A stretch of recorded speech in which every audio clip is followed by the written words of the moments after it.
you just sometimes have to ask for things. It's so important to know what you want. And that starts with like giving yourself the internal recognition and permission to be like, what do I actually want? Rejection is never about your sense of self-worth or worthiness. It's all about alignment. Hi everyone, welcome to the Reclaiming Bossy podcast. My name is Mahika and we are here in the studio in Amsterdam.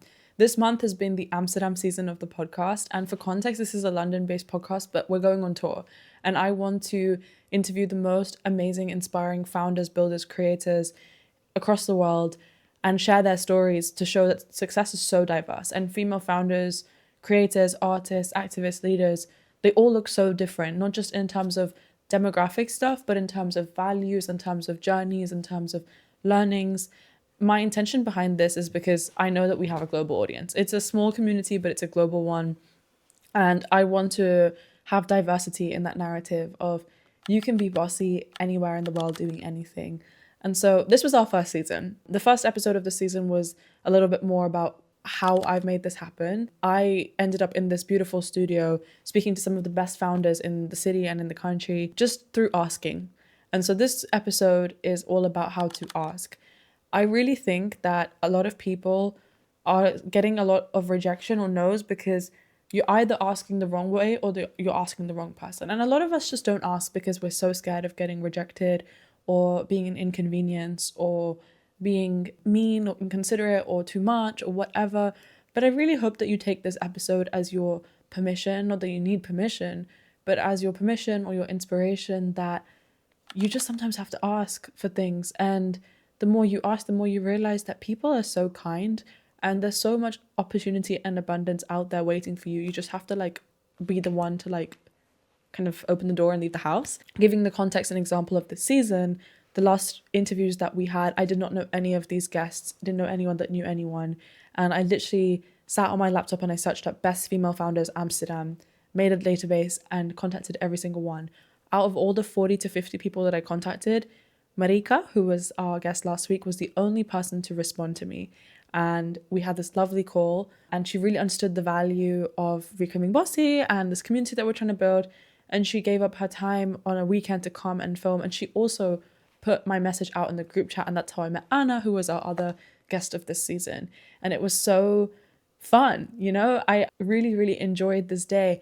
And if I would have focused on the other 45, 46 people that didn't respond to me, I would have never been able to have this beautiful day. Same with the studio. On the first episode of this season, we interviewed my co-producer for this season.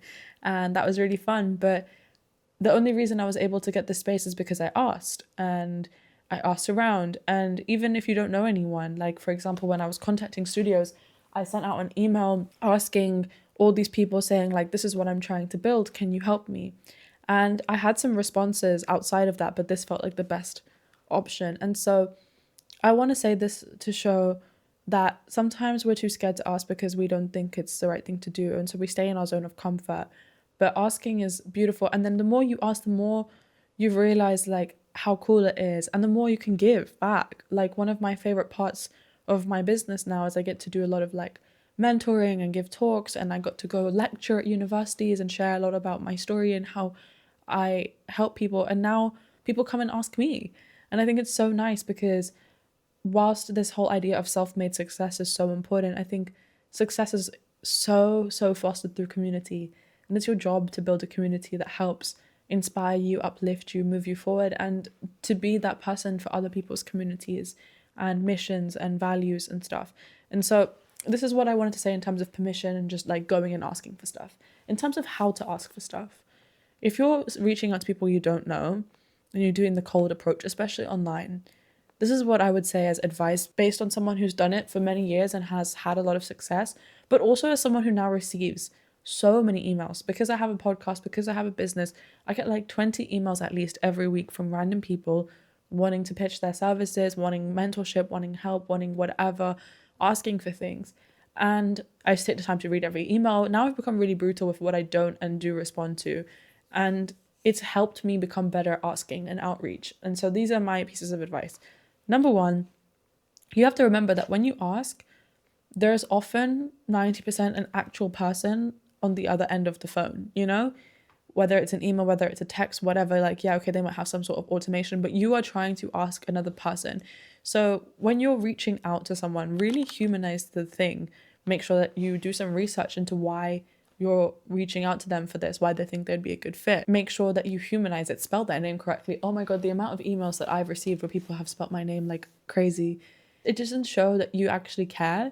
And if you don't care, why would someone else care about what you have to say and share? And so humanize your approach. AI is awesome. You can use it to speed up. Like I said, I had a template. Out of all the guests that I emailed, I send them effectively a very similar message, but then I would change things out where I'd say, I was inspired by this in your work and I like this, and this is what I would like to speak to you about. And so you can make things faster, but again, humanize it. Number two, you have to remember, like, again, if someone is giving you anything, their time, their energy, their resources, financial investment, like, you have to position it in a way that there is some value for them. Yeah, okay, maybe they're not making money, but what is the value joy? Is the value learning? Is the value community? Is the value visibility? And there is so much value in other things aside from just like money when you exchange and you ask for things, and identify that, because it's so important to have that, because one, it removes the guilt of asking for things. Two, it makes it more likely that someone's going to say yes. And three, it makes it way easier and more joyful. And so how can you bring value when you ask for stuff? How can you make the experience enjoyable for everyone that collaborates with you, whether that be clients, team members, mentors, advisors, investors? I think like it's a little unconventional in terms of how can you bring more joy. It's not something that a lot of my business mentors, fellow founders ask, because there's this whole thing around hustle, hustle, work hard, make it happen, make the impossible. But I really find that joy and fun is like the secret sauce for me in terms of making all of these things happen. This season happened because I asked myself, how can I make this podcast and this platform more fun? And I really, really enjoyed this. And I think it's the sign to just ask for things that are outside of your zone of possibility and comfort. Also, when asking for what you want, I think it's so important to know what you want. And that starts with like giving yourself the internal recognition and permission to be like, what do I actually want? And often we don't, one, give ourselves the time, space, and energy to think about that, because we're so constantly bombarded with the needs of other people, whether that be your friends, your family, your boss, your community. These are really, really important relationships to foster and to nurture. But like, if you don't know what you want, it will chip away and it will create resentment. So you have to create some time for silence and for introspection and reflection, ways that I like doing this. And I've rinsed and repeated this so many times in this podcast, but one that I will always swear by is an energy audit. So on the weekends, I like to go through my week and reflect what gave me energy, what gave me joy, what took my energy, and what was neutral. And energy taking things are not bad. Sometimes they're just like more effort intensive. It's not about villainizing anyone or anything or any hobby or whatever. It's just about recognizing what you're actually needing and craving and wanting.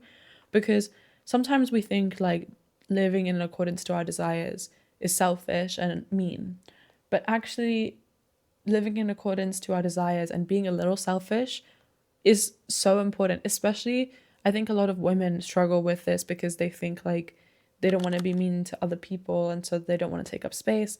But this is Reclaiming Bossy, and we're taking up space, and we're asking others for what we want, whether that be in work, in our relationships, in our friendships, in our family, in our lives. And that starts with us. So you have to sit with yourself and be like, what do I want? Or energy audit is a great one. Another one is like sitting and thinking about what you actually want in different areas of your life. I'm a huge vision boarder. I've been making vision boards since I was 11. And so it's more than half my life now. But there's so many different ways of doing it. And I have a whole episode on that linked below.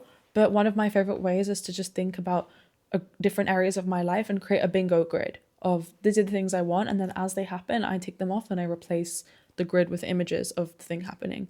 And I think it's so important to realize, like, once you have clarity on what you want, it becomes so much easier to ask. And I think taking up space and asking for things comes in increments. Especially if you felt like asking for things as being too much or being intrusive or imposing. It's a cultural thing. For my English girlies that are watching, or my English people, I think we have this politeness culture of like, we don't want to impose on other people. And I think it's, like I said, all about the way that you do it, the way that you ask. If you're trying to do something with purpose, intention, and create value for others and for yourself, there is nothing selfish and immoral and bad about it. And so how can you give yourself more permission to just do the thing? And the last solo episode of this season was this idea of literally just do things. But it's something that I really, really strongly believe in, because often we let perfectionism get in the way. We let our doubts, fears, insecurities get in the way. We let our beliefs, our limiting beliefs get in the way. And you know what? Like, a belief is not a truth. And the fact that you're able to identify that it's a limiting or negative belief just shows that it's not yours. Also, science says it takes 66 days to rewire limiting belief. And so if you've identified this is what's getting in the way, imagine 66 days is 2 and a bit months, 2 months and a week. Imagine if you gave yourself 2 months and a week of just doing things and asking for things and moving forwards and creating that momentum. You would rewire that belief. You would create new opportunities, realities, friendships, circumstances for yourself. And so I hope this episode gives you the push that you need to go ask for stuff. If there's things that you want to ask for in terms of asking for opportunities to be on a podcast or to work or with media, then make a radar. I think also one of the things I love to do with my friends and my coworkers and my team is to ask, what is on your opportunity radar? Like, what do you want in different areas of your life?